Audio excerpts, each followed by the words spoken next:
Hey everybody, we're pretty excited to tell you a bit of a story today that we have dubbed the Coco Loco story because the Coco Locos are what kept us sane during all of it.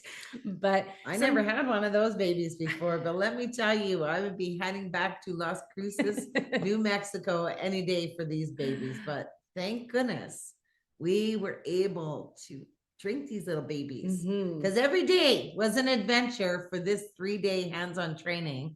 That was supposed to just be. It was really 6 days of training. Well, yeah, that's true too. To start out, we have to go back a little further. I think so. So we thought, if we're going to book 2 hands-on trainings where we're traveling, why wouldn't we have them kind of close together and we'll just kind of roll it out, come home for a couple days and repack and away we go again. So our first trip was out to St. Louis, and it was very chilly in St. Louis, and we hadn't really planned on going there this year, but we had a group who had quite a few people to be certified. So we figured, okay, yeah, we'll head out to you guys then. There's more of you than there is of us. So we'll go your way and we'll get you guys certified for that piece. So the flight there was fairly uneventful. I think we just kind of, rolled with it. We landed during a snowstorm, but that's nothing new. We're good at snowstorms. So we got in our little rental car, rental buggy, and made our way through the snowstorm all the way out to where we were doing the course, and everything seemed fine and dandy until we woke up the second day and I went to look for my passport. Not the second day, the next day. The next morning, yeah. Yes. And I went to go look for my passport, and lo and behold, that sucker was not there and not anywhere. And I looked pretty quick, but I thought it must have fallen out in the car. So no biggie. We look in the car, we get to the place, we realize, no, this sucker's gone.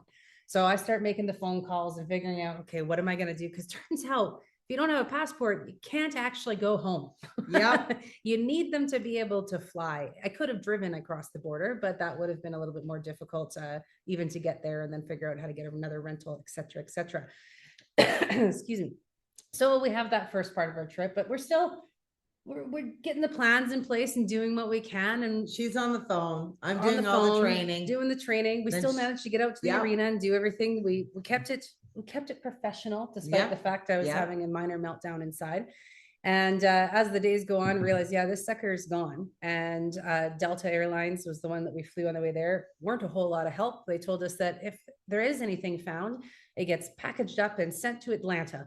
So they'll check on it. Just landed that night, like late. Yeah. So the plane is still there. That plane is not leaving St. Louis. No. So first thing, morning call, somebody could have gone and looked. Something, because the airport was pretty much closed when we land, but nobody would go look. So we were just up Schitt's Creek, if you will. So start doing the phone calls, figuring out how this is going to work. Well, there was, of course, no actual Canadian consulate there. So on our little journey, we were going to finish the training. Carrie was going to head home to Calgary and get repacked and pick up some clothes for me, because the difference in temperature between St. Louis and Las Cruces is significant. So the thermal clothes that I brought for St. Louis just weren't going to cut it in Las Cruces. So as Carrie went home to Calgary, I found a flight and I had to go to Dallas because that's where the Canadian consulate was. And bless this beautiful facilitator family that we have, because the beautiful Genevieve Nichols was there, and she took me in and she housed me and she fed me. She let me do my laundry, so I had underwear to put on and clean bras, drove me around everywhere I needed to go, because you have to get passport pictures and do many, many other things to get all this done. And in the meantime, you were flying home and you had an eventful flight on your way home, didn't you? Weren't you late and you had to wait for? Oh, I was so late. Yeah. I don't even know how to explain how people even travel with these airlines anymore. I don't understand what's happened with customer service, but there's no direct flights. Nope. And then you have to do all of these stops, and then it pushes your plane either forward or backward. And then you're missing flights all the time. Like I can't understand the discombobulation and the chaos that exists when you travel, so that you really don't enjoy any of the traveling times whatsoever. But anyways, I did finally get home. Like I think I drove home at midnight, but it was cool. You're always either happy running or waiting. There's no like real, you just got it, you get transition going on. So I did go and I got my appointment to get in. We got into the consulate, which was kind of seems like a little bit of a jail cell. Once you're in the room, you can't leave the room, and you're talking to people behind plexiglass with bars, and it did feel like Canada all at the same time. So got all that sorted out. And then on Monday, I got to head out to Las Cruces so I could meet up with Mike, who was our host there. And her boyfriend. And my boyfriend. Like, let's be clear on this because she went earlier. I did. That part was good. Exactly. Yeah. So there was a win to this story. The extra day was a win. So got out there early and think my passport is all coming and everything should be good on that side of things. And then Carrie's going to show up the next day so I could get everything prepared for the course. And then Carrie's going to show up easy peasy. Yeah. Lemon squeezy. 1:30 in the afternoon is when I was supposed to arrive. Yes. So I thought I deserved to upgrade. So I upgraded on these 2 flights that I had to take. And I thought, no, you deserve it. You do a lot of traveling. You do a lot of work. Get the upgrade so you can be comfortable. First flight, pretty good, but we left late. So before that even, like I was supposed to leave at 4 a.m. in the morning. Then it went to 9 a.m. And then of course, as you're getting there, it keeps changing on the gates and where we're supposed to meet. So anyways, we finally get there. What do we have to do? We have to wait on the tarmac again. We got to wait for some people. Now this first change though, changed your layover from a 2.5 hour layover to a like 40-minute layover. Yeah. And I did go to the flight attendant as soon as I walked in the airport, like, do I need to rebook now? She goes, oh, no, you're going to have lots of time. And, we look after you. Like, they'll wait for you. They'll look for you. So anyway, now we're on the tarmac. Now we're waiting again because people are late. So they're waiting for the people. So I'm like, okay, well, that's a good sign, right? No, it's not. Wait for you. No, nobody wait for Carrie. So anyway, we get up in the air. I have the flight attendant up there as well. Okay, it's like, are we still going to be okay? Because I got to get all the way to another terminal, which I got to take the train for and all this nonsense. She goes, no, I think you should be okay. I said, well, can you like call him to let them know I'll be running my face off to get there? She said, we don't do it like that, ma'am, but they know you're coming. And remember, I've upgraded my seat. Yeah. So anyway, we finally land.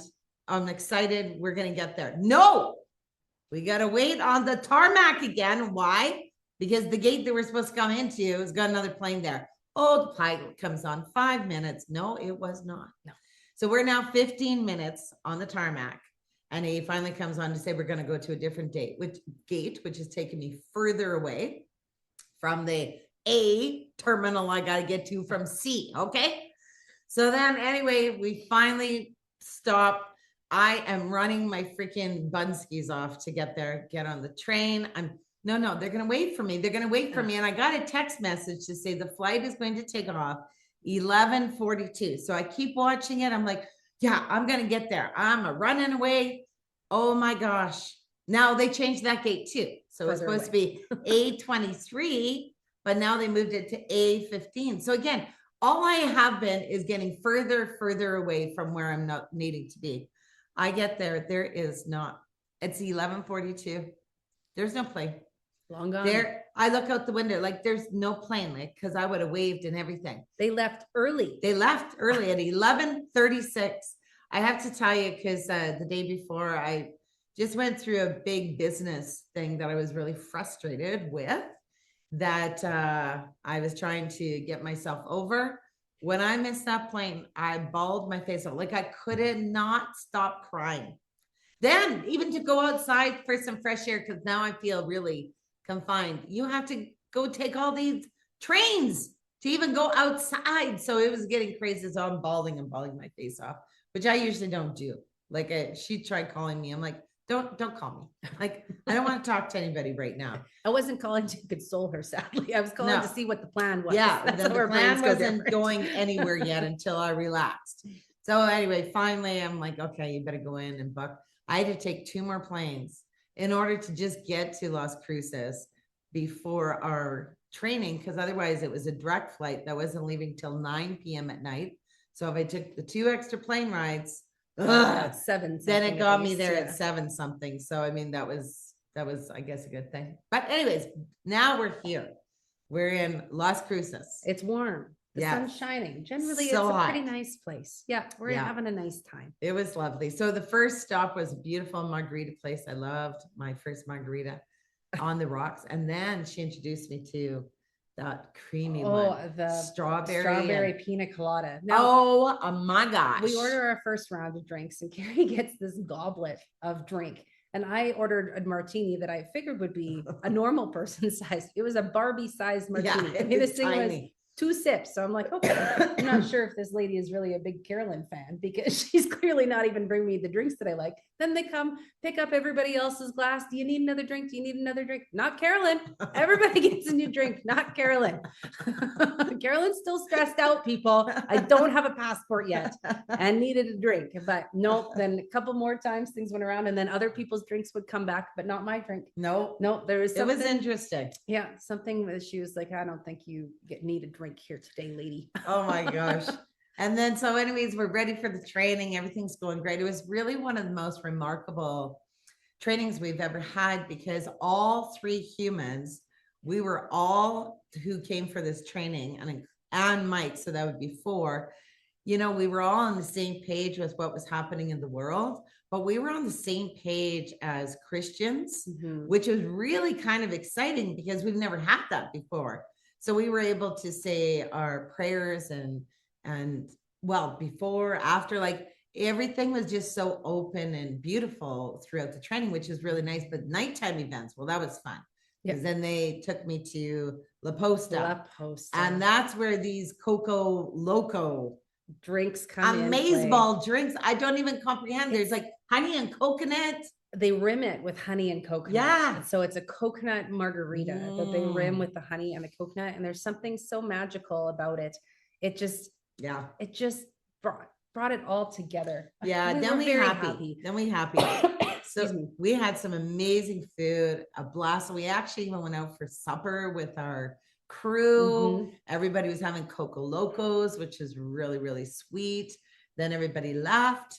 And then, of course, we were still there because it's Carolyn's boyfriend as well. So it's like, hey, why wouldn't you stay a couple of days and we can do some fun things? Because Mike also manages a Vado Speedway, a racetrack, dirt racetrack. Yeah. So, and that's always fun to go watch. And it's pretty and stunning place. Like this is track, top notch, classa mundo. Like you want to go there. If you're ever there, you got to go to this place because you just feel like, woo. Even if you're not into dirt racing and stuff, like we just went for a practice and it's still cool. Like it's just, it's a cool place. It's super duper. Yeah. So got to go do that. And after all this, we deserved a little bit of a holiday, a couple of days just to chill out and relax. Crazy. And Mike takes very good care of us. So he drives us around everywhere we want to go. And, Yeah. And he knows what to do. So of course, here in Canada, we are not allowed to have, well, really not many guns. Yeah.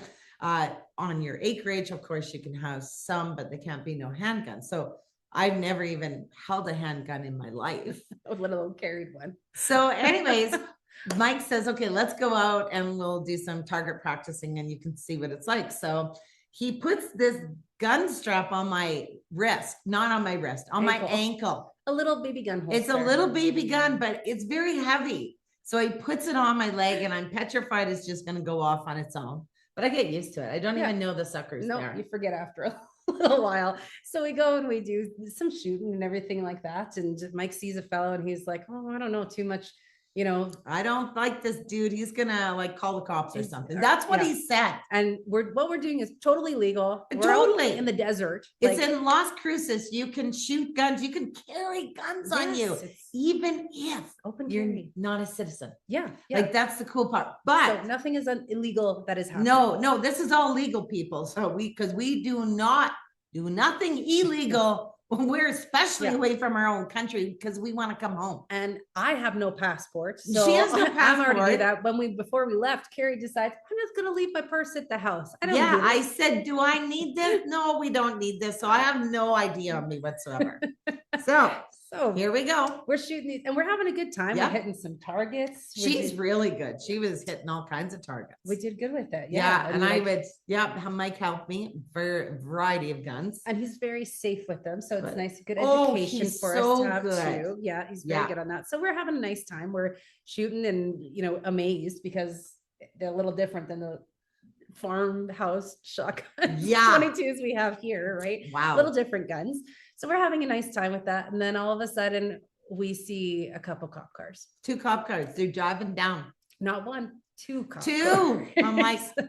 holy shite. And so they kind of park above us on this little hill a bit, and then they start, and we have music going, like we're having a nice time, people. Yeah. Okay, we've got a couple bottles of water. Like, we're being fine and good people. And so we hear this over the loudspeaker. That was all we got at first. We're like, they're talking over the loudspeaker. Of course, Carrie and I are a little bit more escalated than Mike is. Mike's still calm, whatever. He's playing it pretty cool. He's like, we're not doing anything wrong. And we're like, okay. Our eyes are the size of 2 plates. cops. Yeah. Like, come on. And then we hear over the loudspeaker again, are you armed? I'm like, Mike steps. So he says, what's he saying still? I said, he wants to know if we're armed. He yells up, yeah, we got guns. Yep. He was pretty calm about it. So then they tell us to step away. If we were in a little side by side, step away from the vehicle. So Karen and I'm like, okie dokie, back away, back away. Show them there's nothing on us. So Mike starts walking up to go talk to the cops, and he's walking up there, and I can hear the guy say to him, you guys the ones playing Rambo down here? And I'm like, oh boy, here we go. So he gets everything smoothed down up there. But in the meantime, Carrie and I are standing away from the vehicle with our hands away from our bodies. And I do have to say, because this really irritated me, because why start with a conflict question? Yeah. Like when you're dealing with people, I don't understand in this kind of a situation why you would start with a conflict. Just say, but how's I mean, it going? Even Mike, like he's like, Rambo. No. Like, no, like, are you kidding? Because we weren't. Well, I'm not Rambo-y at all. I can only do 1 bullet or shot at a time because that's not the way I could do it. There was nothing crazy going on over there. There wasn't. And it was very safe. But anyway, that's just my little point of contention because I don't like the way that they started out. But anyways, here I am, a different country. I'm like, holy Toledo's. I have no ID on me whatsoever. So that's all I'm thinking of. We're standing back. We're having a conversation. I turn around and I take a look at Carrie because we're kind of like nervous giggling at this point, you know, and I'm eavesdropping on what Mike is saying with the police at the same time. And then I look down at Carrie's leg. Now, Carrie's also wearing capris, I might add. So not like any of this, the gun that Mike had put on her earlier was still there and not hidden in any way. So I looked at her, I said, you know, you still have a gun on you, right? What? Oh my gosh. Like, what do I do? Just like a horse looks when they have that, you know, that first panic deer in the headlights kind of thing. That was the look here. What do I do? She says, I don't know. Take it off. Just where do I put it? I don't know. In the car. Now, Carrie, no, go for the car. No, because I took it off. And then she says, take it to the car. I'm like, no, then they're going to think I'm going to the vehicle to get a gun, even though I got the gun on me. And then they shoot us down. Yeah, I just totally saw that. So I just unwrapped it from my leg and just put it behind me and then just stood with Carolyn so they could see it's far away from my being. So Mike starts walking back and we're kind of having our giggle now. And I heard them say, so are you guys moving along your way? And Mike's like, yeah, the fun's gone now. So we'll head out. So he comes back down, starts packing things up. And then I looked at him and said, Carrie's gun's just on the ground over here. Well, I have not heard that man laugh that hard in a very long time. That tickled him so much. He just took it off. Yep. Right there. That's where it lives now. Holy man, Beatles. That was crazy, Mundo. So then we went out for, then got everything packed up and they escorted us. They asked I just can't believe it still. They escorted us out, but never had to worry about our ID or anything. I tell you, you could, never your pants. A name. Even. Not because it doesn't matter. It's legal. Yeah. We're not saying anything wrong. Very, very cool. So then of course we're going to go to the racetrack after we have a good breakfast and all of that good stuff. I forgot about that. Did we go for, we went for lunch after. Yeah. Which is, I don't know. Breakfast lunch kind of thing. Yeah. And went and had that. And then off to the racetrack we go to get, just set up. Or did we go to another? Anyways, it doesn't matter. I don't remember. We went for another fancy drink somewhere too, I think. And then we decided that we're going to go to, because he's got to practice. Yeah, double eagle. That was fun. Also good drinks there. Very nice. Like everywhere you went, like you had a specific different drink. Yeah, but all delicious. Exactly. So it was really fun. So then we go to Vado Speedway, so that we can enjoy ourselves. So we're in the background and all the people are waiting to come in. Like it's very exciting. So Mike is pulling off this little legend car, which I didn't know was a legend, but it's a little itsy bitsy, teeny weeny, itsy bitsy vehicle. Okay. I want you people to understand. You wouldn't even think you'd fit in it. Never. Like it's so teeny weeny. So he pulls it out and he goes, you want to take it for a spin? I'm like, me? And Carolyn said, yeah, you said you wanted to. Well, I thought she wanted to. Yeah, anyways, it's a standard. So I love driving standards. So I'm like, well, yeah, of course, like you can't come this far. He's got the freaking car out. Why wouldn't you drive it? And you're at a racetrack. So you got to take the steering wheel off in order for you to get into this itsy bitsy teeny weeny car. And then you put the steering wheel back on. And the standard don't work the same way as you're driving a vehicle. As Michael kept saying, it's like a motorcycle. Well, I've never driven a motorcycle. It means nothing to us. Zippity do that. Yeah. So anyways, you just go up and down, which is super weird to me for a standard instead of going, you know, doing all that stuff. So anyways, I start going. This is fun. Like it's exciting. It's bumpy, but I'm like, look at me. I'm driving this little itsy bitsy car. So I come around. I'm like, can I take it for another spin? Mike goes, go ahead. I'm coming back. Now I am going to like park it now. So, I mean, that was the beauty. But as I'm driving in, he says, stop. So he stopped. He goes, your tire is coming off. They had done a pit stop challenge the weekend before, and whoever finished it off didn't quite put all the little and everything back on the way they were supposed to. If that tire would have come off as I was driving this little legend race car, I would have, again, my pants, because seriously, well, what more can happen in this night? Yep. And then we were supposed to go to an incredible we had a suite. Royal had given it to Mike as a gift, and we were going to go see the basketball game in a suite. Like, we were pumped, man. The Aggies game, which is really good, and they were against a good team. So we're pretty excited that we're going to go. Like, we're getting all this packed in for one day. We're doing a lot. And this was the longest day in the history of mankind. Like, it just went on forever and ever. Yeah. And I don't know how, but it did. So then let's head off there. So we go towards where the Aggie game is going to be. And we pull in and no lights are on. There are no cars there. Nope. No nothing. So we look at the tickets. No time. No time. No nothing on the tickets as far as when this thing starts. So we finally look it up online. It started at 3:00. It's now 7:30. So we missed it. Yeah. Missed the game entirely. So, okay. New plan again. Yep. Biker bar. Here we come. Oh, that's right. We went to El Camino then after that.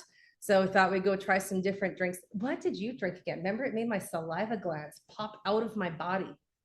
Remember that first margarita you had? And I had a sip of it, and I literally almost started drooling on myself. I forget which one that was. Was it the jalapeno or mango or something? I don't know. Anyway, it did something to my person. Yeah, and it does. She has weird things that happen with her mouth, and spit just comes out everywhere. It just was a lot, but it just really made me salivate. Any hoodle. Yeah, it was what an El Camino was that night. A very interesting training and fun times. And Mike, he was just a great host and a great person to come see. Like, it was just beautiful, and his beautiful horses and his beautiful property and everything that he does, and all of his old antiques that, aren't old, because he's cleaned them all up, and he's got the new parts for them, and his vehicles that he has. Like, wow, it was a fun time. It was really cool. That was our Coco Loco trip, because and we saw a band that night too. That's right. That does not ever have bands anymore. So we ended in a good way. That's right. And I bought a salad bowl. That was kind of salad. It was a huge square salad bowl, and I only had a carry-on, but I stuffed it in there by cracky. I made it home. Yeah. No, very well. Well made then. Yeah. So it was and the reason we say Coco Loco, because it was crazy. It was just a nonstop crazy cakes trip all the way around, even from losing the passport. Well, and even the next planes not being able to get on properly when I was going to from Dallas to El Paso. Like, it was just a gong show of a trip. But hey, that's where I guess the memories are made. Yeah. And it usually is. We will not forget any of it, especially, me will always have my ankle and my gun that I panicked with. Boy, did I laugh. And Mike laughed. Yeah. That deer to head. You look just like Brandon. Seriously, like, now what? Yeah. I have no idea what to do. But thank you. Thank you. That was so much fun. I did have a good time, even though it was crazy, and flights again sucked coming home. But that's okay. We made it home. So now we're getting ready for. We're buggered. Our seats were buggered on the way home too.